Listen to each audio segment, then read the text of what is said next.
Learn Igbo preposition. Topic: pass under. In Igbo, it means Gafe N'okpuru. Igbo English. Number 1 sentence says, Oke gafere n'okpuru oche. Oke gafere n'okpuru oche, meaning rat passed under the chair. Ụgbọ na-agafe n'okpuru akwa mmiri. Ụgbọ na-agafe n'okpuru akwa mmiri, meaning ship is passing under the bridge. Ha gafere n'okpuru osisi ugbu a.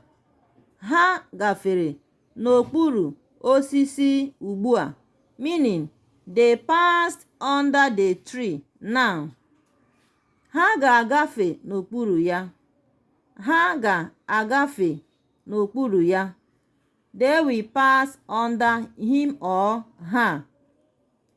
Remember, ya is a third person pronoun, meaning him or her.